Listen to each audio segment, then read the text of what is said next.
Good morning. My name is Tony Smith. I'm the CEO and founding chairman of Secure Futures.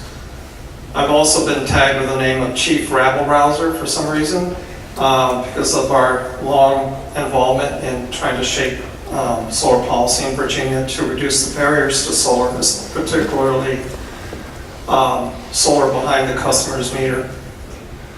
And in large part because of that role that we've had to play initially, involuntarily, I would say, after a project of ours with W&L University got a temporary blockage from a utility company, which shall remain nameless.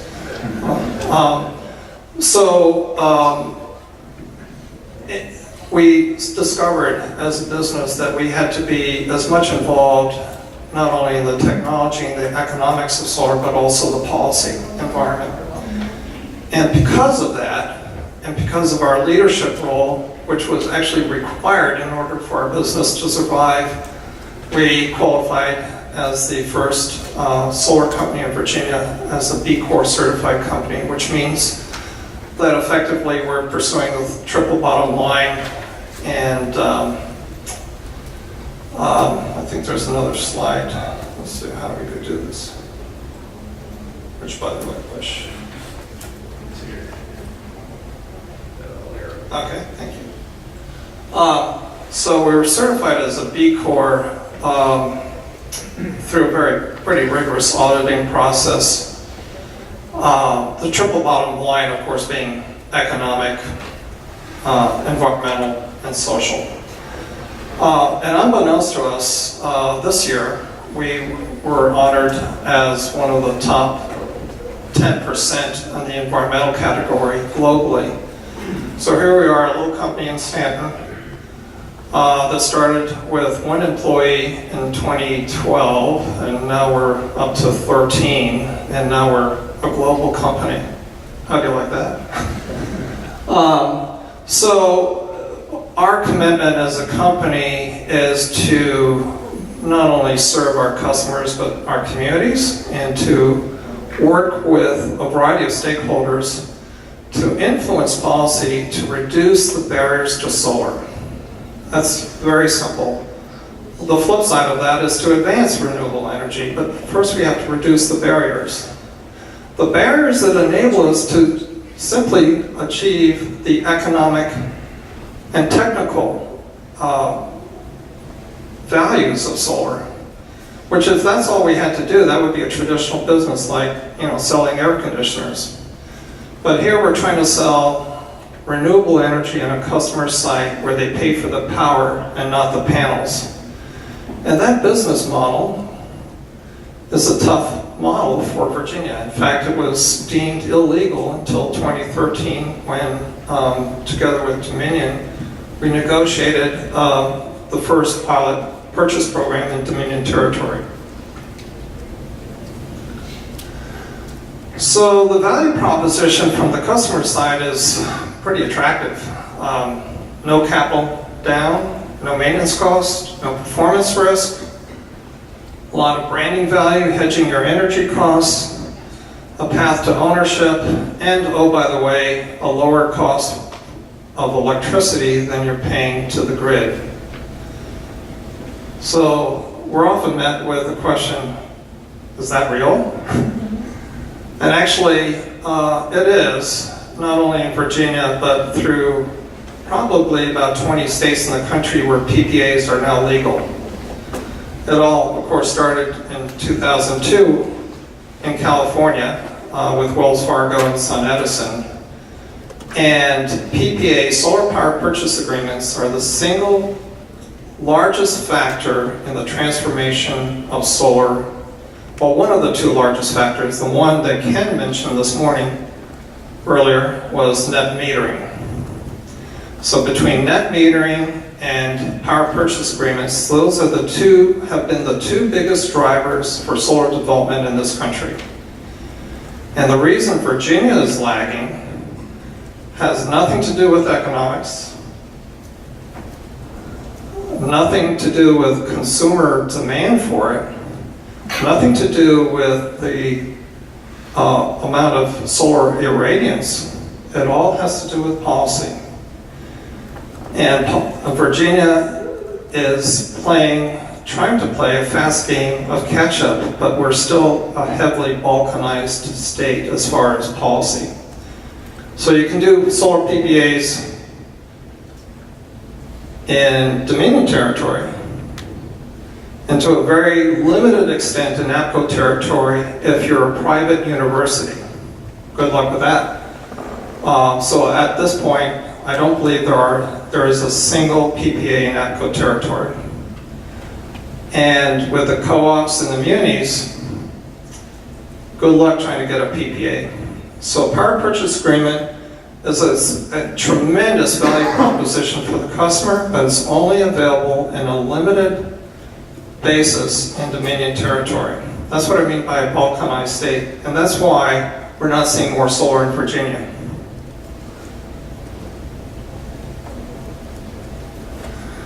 So this is a sampling of some of our projects. All of our projects have the same attributes in terms of the value proposition. And we, like other solar companies like SunTribe and others, are very good at putting in solar not only behind the customer's meter, but transforming rooftops from liabilities into assets. So a roof is what you traditionally, for facilities directors, the rooftop is a liability. It's a source of worry. When is that roof going to leak? How often do I need to repair it? Do I have to put it in the, what's the CIP? What's capital improvement plan? Yeah. So Crystal from the city of Charlottesville is working with CIPs and roof replacements to see ways in which maybe Charlottesville can do more solar by changing the CIP schedule. We also do solar, ground-mounted solar, and that has other benefits, and it's obviously very simple. But the idea of rooftop solar is really the value of rooftop solar is highly underestimated. We're now starting to do some empirical research on the cooling effect of solar arrays. And we're starting to do some measurements of that with roof sensors. And lo and behold, there's very little understanding of that, but we're seeing at least a 30-degree difference between the roof temp underneath the solar array versus the exposed part of the roof. Well, this has a tremendous impact on cooling load for a building. That value has not been monetized, but it's there. And we intend as a company to continue to push that research agenda, because I think rooftop solar is highly undervalued. It's not just the value of the electricity, it's also the value of reduced power or peak demand that customers pay during the daytime. There was a question about storage. We're just experimenting with storage with our project at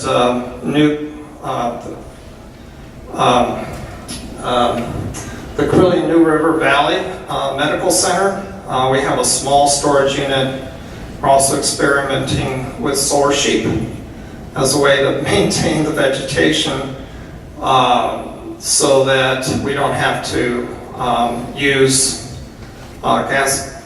gas-powered machines to maintain the vegetation, and we're working with a local farmer to rotate his sheep through that ground mount facility. But the storage is something we're now beginning to collect some data on. So in the process of trying to overcome barriers, mostly regulatory barriers in Virginia, we've had to innovate our financial model to not only do PPAs, which are power purchase agreements, SGAs, which is our proprietary self-generation agreement, which means the electrons still flow the same way, but the contract is different, so the customer effectively generates their own electricity, and we provide the equipment. A lease of equipment is something you can do with a corporation or commercial entity because the tax credits still work for leases with commercial entities. You cannot do a lease with a tax exempt entity. And we've seen a very poorly understood effort in Northern Virginia with an RFP recently that was characterized as a lease. Solar barn raising, we received a grant from U.S. Department of Energy Sunshot program to do solar barn raising, where we work with volunteers to install the array. We put up a 100 kilowatt system in a day with volunteers. It usually takes commercial installers 2 weeks. We did it in a day with 30 volunteers. So that's a new business model we're experimenting with, and at a small scale, it's high transaction for us, but as a certified B Corp, we dedicated ourselves to experimenting with that. So along the way, we've been recognized by others for innovating in the business models. On the policy front, you'll see in 2010 was our first solar project at Eastern Mennonite University. At the time, believe it or not, in 2010, our 104 kilowatt solar array on EMU's library was the largest solar array in Virginia. And at the time, Dominion had a 7 kilowatt array in Halifax County.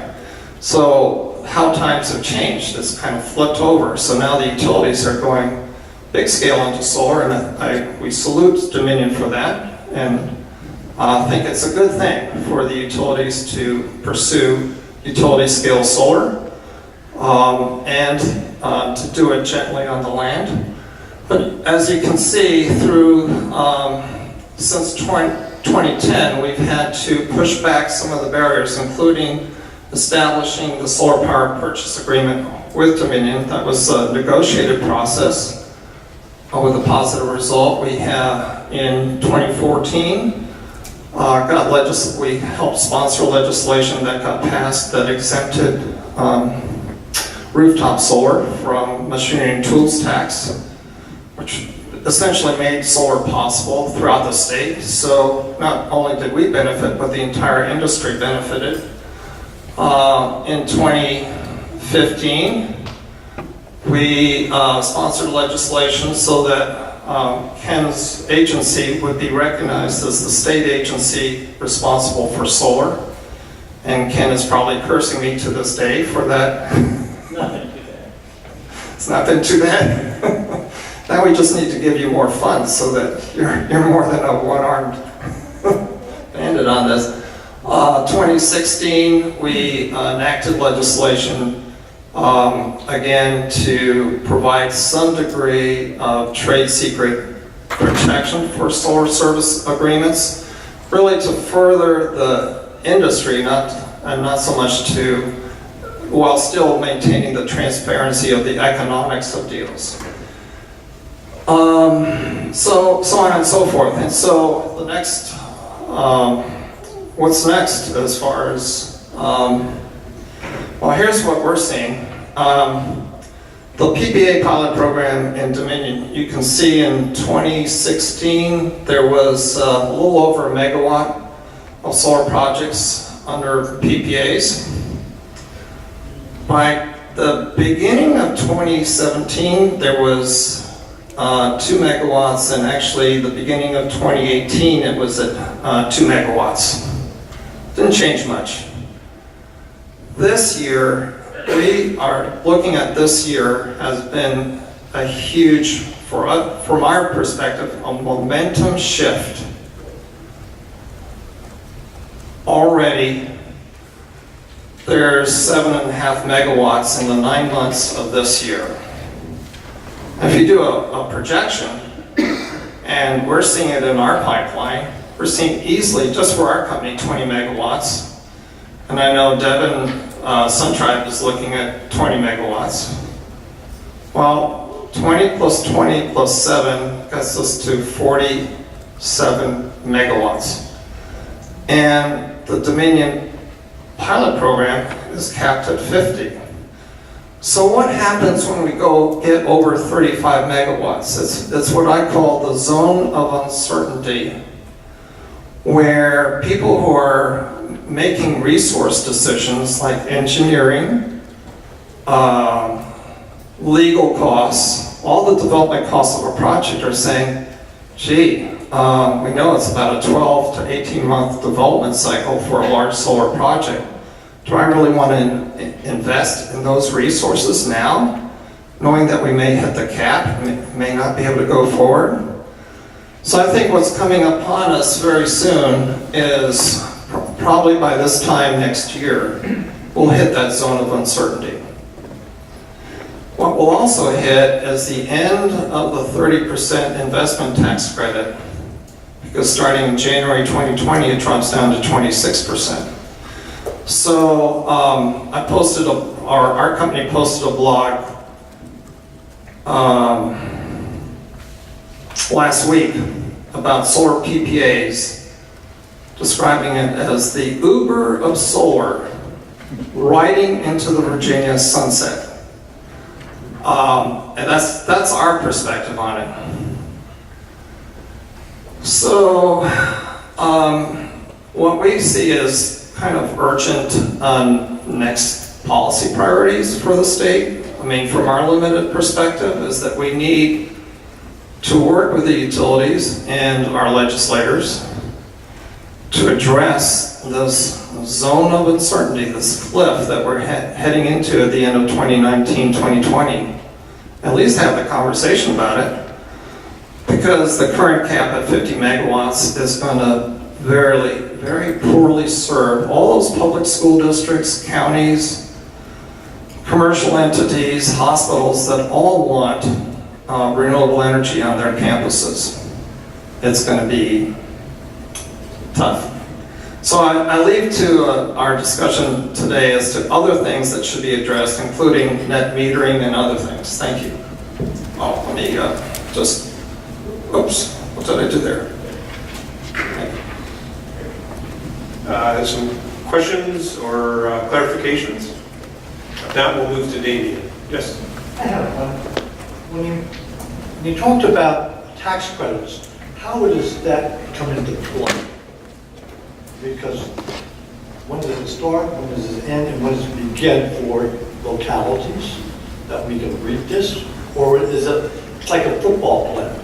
It's all this money, when does he get it? The same thing as what happens locally. Okay. Sorry. That's a really good question. So the way the tax credits work, you can only receive the tax credit if you're a tax-paying entity like a business. So the way the PPA model works, we as the owner of the equipment harvest the tax credit and then pass the savings to you in a lower cost of electricity. So when the tax credit goes down, there's less savings we can pass to you. So it makes it a little more challenging for us to achieve those savings. Now the theory behind it is that solar panel prices will drop.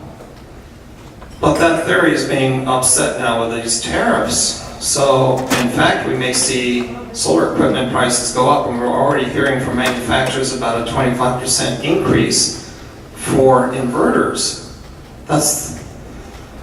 We heard that on Monday, and we're saying, okay, the inverter companies had a Monday morning sales call, sales meeting. How do we spike the market? Well, we're going to announce an increase because of tariffs. But whatever it is, I think the tariffs throw a big ball. But on the same, how about the private company coming in, not the power company coming in? How does the tax credit, 50%, correct?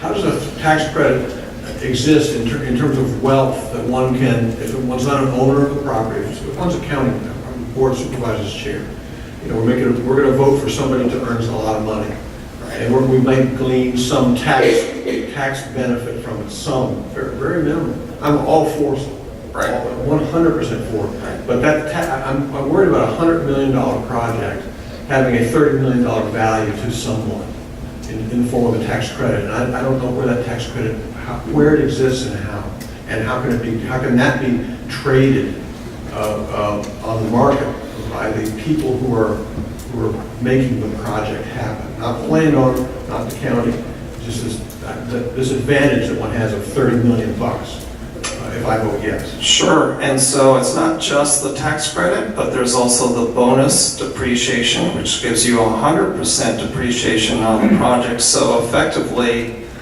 the cost of the project to the developer is less than 50% of the list price. So your question as a county, as a beneficiary of this, is how is this going to benefit us in terms of jobs, other improvements to the county? How else are you, the developer, going to invest in our community? Because there's money on the table. Now, all of us in the solar business say our profits are measured in pennies, in tenths of pennies, but pennies add up. So I think you have some legitimate questions to ask about, how does that benefit stream accrue to you? So we have time for one more question, and we'll turn it over to Dave. Yeah, if I may just follow up on that question and add to Tony's point, also how clearly this is a market in Virginia that's expanding. I'm Tyson up with Apex Clean Energy, thank you, here in Charlottesville. And we're a Virginia-based company. Most of our business is in other states. Also very interested in doing more of this work in wind and solar in Virginia. To that point, these technologies cut across county boundaries, state boundaries, and even the countries and stuff to talk about imports, tariffs, et cetera. I just wanted to raise the point about the question on the tax credit and the efficiency of those. Currently right now, that's a federal law.